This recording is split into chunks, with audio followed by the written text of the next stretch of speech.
What up, guys? It's me, not so funny comedian. Yeah. What up, guys? It's me, and hello, Game of Thrones fans. Yes. What up, guys? Yeah. What up, guys? It's me.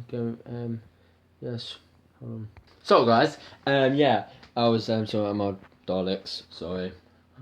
So yeah, welcome to my I'm in my pajamas because I'm tired. But yeah, don't worry, I'm back. Yeah, don't worry. Yes, welcome to my review of episode 5, The Door.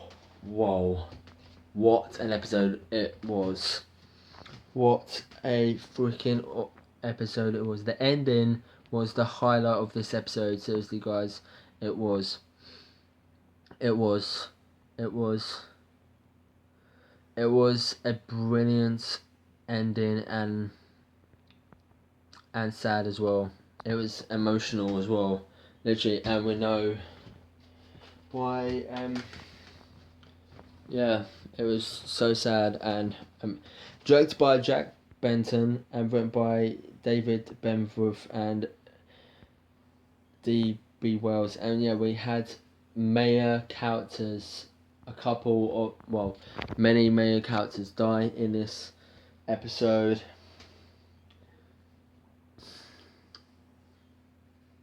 Gotta stop crying now. So guys, literally, I've finished watching the first 3 seasons now of Game of Thrones, and yeah, it's don't worry. But yeah, it was a brilliant episode and fantastic at the same time. It was so good, awesome, brilliant, and yeah, key points of the episode. Yes, Brennan Stark encounters in his vision. Brennan Stark encounters the Night's King. Yes, and then he touches him, and he came after him. Came after him, and yeah, it was just shocking how this episode. This was actually the creepiest, scariest bit of the episode so far, and yeah, it was great and fabulous and brilliant. Yeah, and the action scenes with the White Walkers was awesome as well. This was a brilliant episode and amazing, guys. I loved it. It was seriously, I literally was emotional in the end scene when we know how did Hodor became saying Hodor and said hold the door, hold the door, hold the door, hold the door, and that's when he at the end Hodor. That's when it became Hodor. That's why he became Hodor. That's why he said Hodor. And yeah, of three-eyed the three-eyed raven died. Hodor died. We had the wolf. Brennan's wolf. Yeah, it was Brennan's wolf. Yeah, I think it was Brennan's wolf. Yeah. Yeah, we had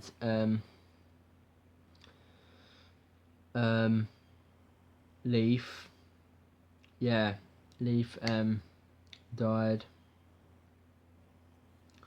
and the three-eyed raven died, and Hodor died, and it was just so emotional, this scene, and it was just brilliant. And let's say that it was 57 minutes long. It was 52 when I watched it, but yeah, it was a great, brilliant episode and a dozy of a brilliant episode, and I loved it. It was amazing, and rip Hodor, seriously, rip Hodor, seriously. And yeah, I'm gonna sit up here, guys, because I'm a little bit choked up of this scene. But yeah, it was so emotional when the younger Hodor was saying hold the door, hold the door, hold the door, and when he was having a seizure, and yeah, it was just emotional, and yeah, it was just emotional, dozy of an episode, and fantastic at the same time. It was emotional and brilliant at the same time, and well, I really felt a part of Hodor. Well, I felt loved with this character Hodor, and yeah, with following helping the Stark, well, following helping Brennan Stark to with his travels and all that, and yeah, it was emotional. Seriously, it was emotional and fantastic. So here's the synopsis of the show, of the episode, The Door. At the wall. Sansa, Brennan could find Littlefinger, and yeah, this was so funny. Yeah,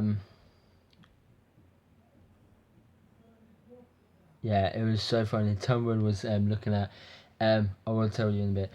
Yeah, could find Littlefinger in Moe's town and question him about his decision marrying Sansa to Ramsay Bolton.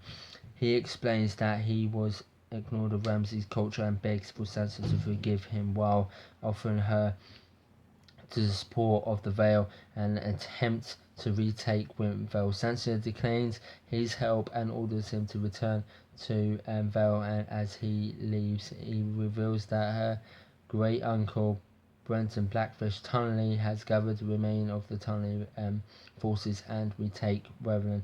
Jon, Davos and Sansa um, um, ex, ex, blah, blah, blah, blah, explaining their odds of retaking Winterfell from the combined forces of Boltons, Albans, and Karstarks. Jon points out that and the other northern houses, such as House Merendorf, White Holborn, and House of Mountain of Bear Island, had no decline for the Boltons yet, and Sansa suggests the Tunnelys will fight for the Starks as well their through lines to Jon, and that he knows he's from a raven sent to Winterfell while she was Bolton's prisoner. As they prepare to leave Coastal Black, Sansa orders Brennan to travel to Riverlands to recruit Brenton, Jon, Davos, and Sansa, Brennan, and Mystrian, and Tywin, and Broderick Pine depart Castle Black. Yeah, this was funny. Tywin was looking at Brennan smiling at her, and yeah, I'm looking away. I think they're gonna have a live connection now. Them two, Brennan and Tyrant, because it was so funny that bit. It was so really good. So in Valjean Dobrak, Jon reveals his Grayskull effect to Daenerys.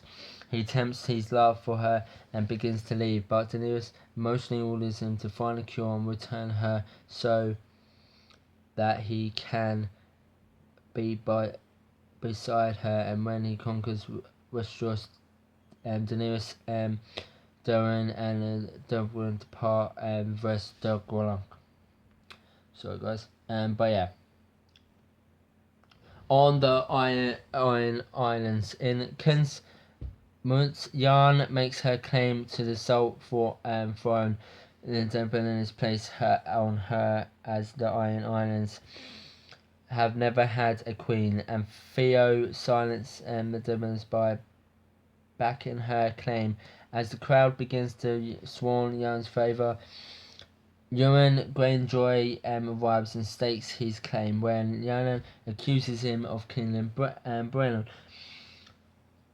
Euron freeing attempts to the murder, and while declaring he has led the Ironborn to ruin, Euron promises to conquer Westeros by marrying Daenerys Targaryen, offering her to the Iron Fleet. Is chosen as king after his conquering by drowning and rescuing Owen decides to kill Theo and Yaya, but discovers they're remaining lossless and commanding the best ships of Iron Fleet and Fleet. Identity Ewan orders to enter the Plurian Islands to begin concentrating on a new fleet. In Bravos, Arya continues to spare with Rolf. Jaqen tells Arya about the history of the Faceless Men who ordered it as the slaves in Farron. I'm sorry, guys. In Farron and killed their masters before mentioning to Bravos. He then offers her other assistant, warning her that she would not be given the third chance and suggested she will be killed if she fails. Arya obsesses her target, an actress named Lady Crane, who is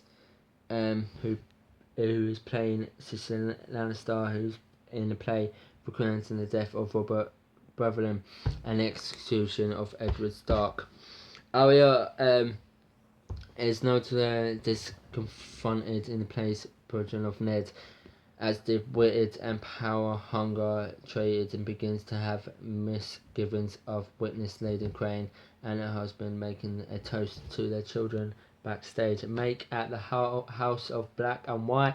Arya questions Jaqen about the nature of her target, and Jaqen, the rival actress playing Sansa Stark, has taken the contract, but Jaqen scolds her, reminding her that Severance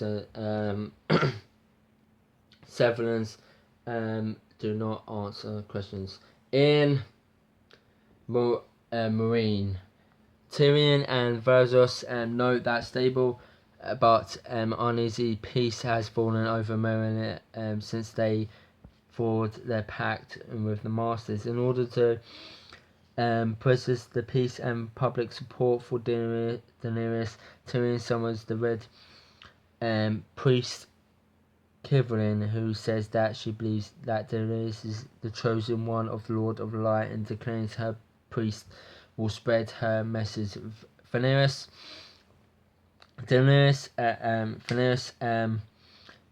doubles of supernatural ingredients and points out of that Mysteria, who also believed that Stasius was the chosen one before his defeat at Winterfell, but Kieran silence him by recruiting how he was casted.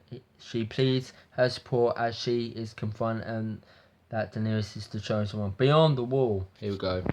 Here we go. Beyond the Wall. Brennan and the Three-Eyed Raven a vision of the children of the forest, creating in the Night's King Brennan, a captured soldier with a dragon glass dagger. Back in the grave, Brennan confronts Leaf about creating the White Walkers. Yeah, this is explaining a lot. Leaf and her people created the White Walkers. Yes, they did. Creating the White Walkers, she explains that she had no choice as they were at war with the First Men. Brennan decides to absorb a vision without the three-way raven, rather than transport him into the past. Brennan remains in the present and witnesses a massive army of whites led by the Night's King, who touches him Willis in the vision. Brennan awakes to find an icy scar on his wrist where the Night's King touched him. The three-eyed raven warns that he must leave, as the Night's King has marked him is now able to enter the cave. Yes. Brennan and the three-eyed raven enter the vision to transfer the three-eyed raven knowledge to Brennan. As Reed appears to leave, she knows the air becoming cold and investigates outside. She finds the army of whites encountered by the White Walkers. Miriam runs inside to rescue Brennan, killing White Walker in progress, while the children of the forest attempt to hold back the whites as the cave is overrun. Brennan In the vision, Willis is his father Edward leaving for the Vale of Arryn as the young Hodor looks on. Brennan hears Merrin's cries from within the vision, and the 3-year-old Raven advises him to listen to her. Brennan splits his consciousness by both remaining in the vision and soon raging into Hodor in the present. Unleashed, Summer is killed, defeated by the Whites. Yeah, Summer is the wolf. I can't believe that. I was sad in that bit as well. And when Summer is killed defending him from the Whites, the Night King enters the cave and kills the 3-year-old Raven, causing him to disappear from the vision. As Brennan, Mirror, Hodor make their escape, Leaf sacrifices herself to hold back the Whites. Group comes to seal the door that Hodor Brennan managed to open. On the other side, Mirror repeatedly orders Hodor to hold the door shut against the Whites while they flee. While Merlin escapes Karen Brennan, Hodor is Brennan killed by the Whites, and in the vision, Brennan raged into young Hodor, then named Willis, which causes Willis to suffer a seizure. With Brennan's unconscious inside his head, Willis hears the unhears Mirror's orders and begins to slur the words "hold the door" over and over again until Hodor is still all that he can say. Yes, this was shocking, emotional, this ending, and I can't believe 3-year-old Raven got killed, Leaf and Summer and Hodor got killed, and yeah, this was shocking and just. And the children of the forest died as well, and I was shocked and just emotional with Christian Nolan's performance in this episode, and I'm gonna miss him. Christian, I'm gonna miss you, buddy, as Hodor. You've been brilliant on the show and for 6 seasons, and I'm gonna miss you. Seriously, I'm gonna miss you. In progress, I'm gonna miss you, buddy. Rip Hodor. So hope you enjoyed this review, guys. Please like, share, comment, and subscribe. Game of Thrones continues next Sunday on HBO at 9 o'clock and continues on Monday at 9 o'clock on Sky Atlantic. So I hope you enjoy, guys. Please like, share, comment, and subscribe for more not so funny comedian stuff. And see you in a bit for Live and Maddie and Best Friends whenever. Bye, guys. See ya. Bye. Peace. Oh yeah, and the verdict of the door, I'm gonna give it 10 out of 10. 10 out of 10 because it was amazing and fantastic and brilliant at the same time. So I hope you enjoyed, guys. Please like, share, comment, subscribe, and see you in a bit. Bye.